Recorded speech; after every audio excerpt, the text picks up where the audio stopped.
curso aqui. Na primeira parte a gente viu sobre o ICMS. Agora a gente vai ver aqui alguns conceitos rápidos aqui sobre a questão da rede SIM, né, o que é a rede SIM, e também de uma questão aqui relacionada à nota fiscal eletrônica, que julgo eu que praticamente todos os municípios já devem ter implantado a nota fiscal eletrônica, né? Não sei aqui se, por acaso, algum município ainda não implantou, acredito que não. Teu município já tem a nota fiscal eletrônica do ISS, vocês também já está? Então, tranquilo, então. Então, vamos lá. Vamos aqui para o primeiro assunto, então, aqui da nota fiscal de serviço eletrônica, né? A gente vai estar trabalhando ali, né? Essa parte aqui e o próximo assunto eu vou passar bem mais rápido. É só conceito, né? Que é um documento ali que fica emitido e armazenado eletronicamente, mas eu gosto de falar que apesar disso ser simples, no sistema hoje que vocês têm de emissão de nota fiscal eletrônica, vocês conseguem de alguma forma extrair relatórios daquilo que é emitido, para fazer alguma comparação, até para vocês fazerem alguma auditoria, como que isso funciona hoje? Porque quando as coisas ficam eletrônicas, a gente consegue ter um controle maior e consegue fazer alguns cruzamentos de informação. Como que isso hoje está funcionando no município de vocês? Assim, tem alguma ação efetiva em cima da utilização dessa base que é gerada pela nota fiscal eletrônica? Até porque provavelmente, né, naturalmente acontece assim, mas se não acontecer no município de vocês, vocês podem me falar e até dizer como funciona, mas normalmente a nota fiscal eletrônica, quando é emitida, já vai para a base da declaração que ele tem que fazer, né, aquele contribuinte que emite a nota fiscal eletrônica, para a base lá para ele fazer uma declaração da prestação de serviço mensal, para daí já gera automático, melhor dizendo até, no caso da nota fiscal eletrônica, gera automático daí o ISS que ele vai ter que pagar no mês seguinte, né, para ele gerar o boleto, ou se ele for do Simples Nacional, daí paga-se pelo Simples, pela DAS do Simples, e depois cai para o município. Como é que é hoje no município de vocês? É mais ou menos assim que... Mas na nossa, por exemplo, como em agosto, agora as notas emitidas, o prazo é tipo até o final do mês, que foi emitido até o final do mês, tu tem até dia 10 para emitir a guia. Daí se tu não emitiu a guia até dia 10 ela gerar automaticamente, pega lá todo o que foi gerado dele. Porque já na nota fica lá, na hora que você emite a nota já tem o ISS. Emitido o ISS. Se a pessoa, o contador não vai lá no limite, ou o que acontece, né? Eles não emitir e não ficar daí lançado. E daí o vencimento é dia 15, nem na lei, daí o vencimento é dia 15, tem até dia 15 para pagar. Esse do dia 15, anotem essa data para quando a gente chegar no ISS. Tá? Eu vou falar de um detalhe específico que às vezes eu sugiro, caso o município na legislação do ISS não tenha o vencimento para o dia 15, eu sugiro que seja adequado tudo para o dia 15, daí eu explico o porquê. Tá? Eu vou explicar depois lá na frente porquê. Porque a gente sabe que na maioria dos municípios que eu conheço, alguns é no dia 15, como você falou, mas a maioria tipo é dia 10, que acontece o vencimento do ISS, dos que eu conheço. Tá? Então, eu faço uma sugestão disso ser mudado o vencimento para o dia 15, daí, mas no ISS eu vou falar para vocês o porquê. Tá? É que esse assunto nota fiscal eletrônica de serviço, ela está ligada com o ISS porque é a prestação de serviço, né? Deixa eu botar essa introdução aqui para vocês.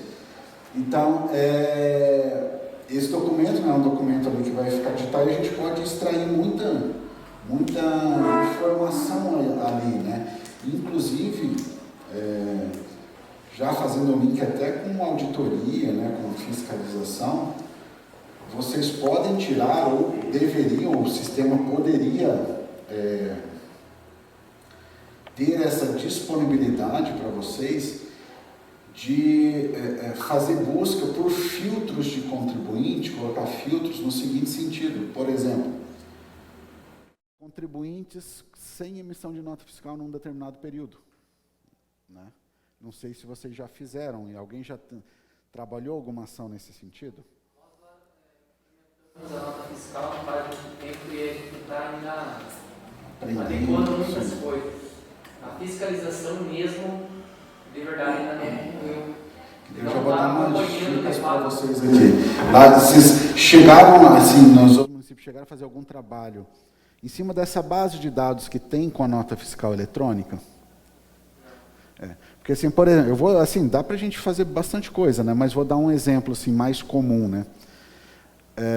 Às vezes a gente puxava lá contribuinte que não tinha emitido nenhuma nota no mês. E a gente comparava, às vezes, assim, eu pegava um período lá de 6 meses, às vezes de 6 meses teve 4 meses que o cara não emitiu nota. Né? E não era MEI, por exemplo, né? Normal, assim, não emitiu nota. O que acontece? Pessoal, naturalmente tem alguma coisa errada aí. Entendeu? A empresa não vai viver de luz. Eu brinco assim, viveu de luz, pegou um sol ali, pronto, já está alimentando o pessoal, né? Então, naturalmente, assim, a chance de ter algo errado acontecendo ali, dele não ter emitido a nota por um período X de tempo, é grande. Então, essa ferramenta da nota fiscal eletrônica, nos sistemas, muito provavelmente, vocês conseguem fazer um filtro mais ou menos nesse sentido. Né? Você pode fazer, eu falei do filtro de não emissão de notas, mas você pode fazer um filtro de quem emitiu notas durante o período X lá, que vocês vão escolher, daí, enfim, né, daí isso aí fica a critério de cada um. Mas, por exemplo, assim, com faturamentos totais, né, do mês, de todas as notas que emitiu, de até R$1.000, até 2.000. Sei lá, vocês estudam para fazer um corte, porque daí também vai pegar isso. Aí você pega lá, por exemplo, faturamento até R$2.000, aí vai aparecer X empresas. Aí você vai olhar a empresa. Pô, a empresa, sei lá, é uma mecânica. Sei lá, alguma... Aí você vê que um aluguel lá na região que ela está, vamos supor, né? Que aí na realidade da cidade de vocês vão saber, estou dando só o exemplo. Na cidade de vocês lá, o aluguel naquela região, naquela estrutura deles, sabe que os caras vão cobrar uns R$1.000.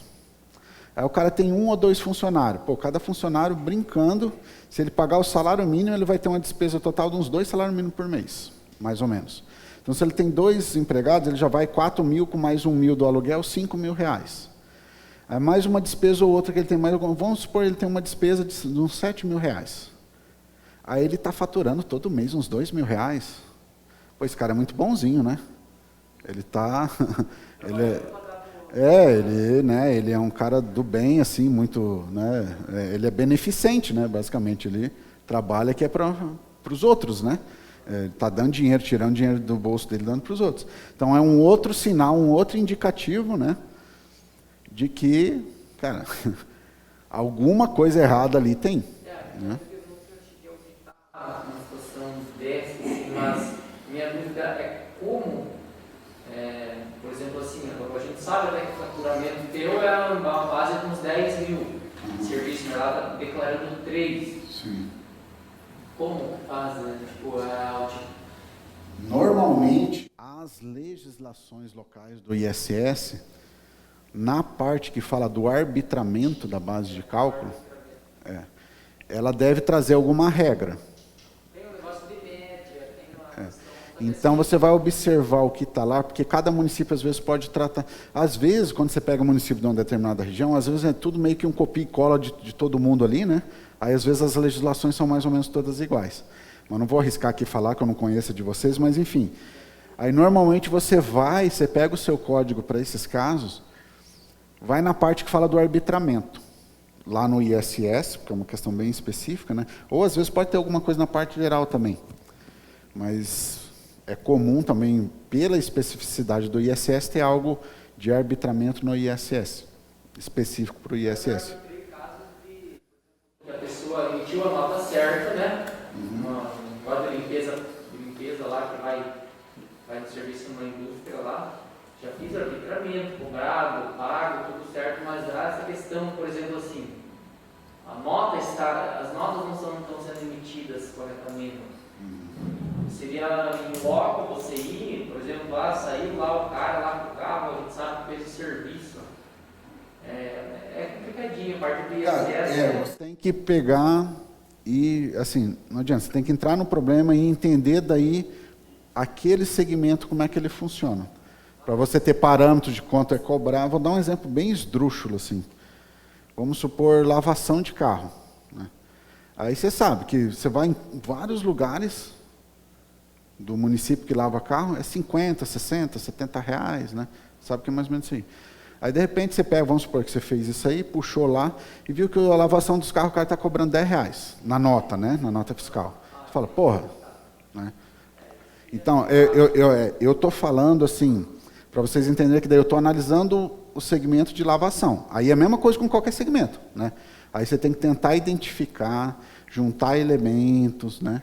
Aí numa auditoria, entendeu? Porque, ó, mesmo com a não emissão de nota, o que você pode fazer? Dependendo a parte do arbitramento, tem legislações que falam o seguinte: você vai analisar uma série de requisitos, e um dos pontos que você leva em consideração para arbitrar a base de cálculo, que estão em algumas legislações, parte está nisso que eu falei. O que acontece? Por exemplo, tem uma legislação de Aracaju que ela fala assim: você vai pegar e vai ver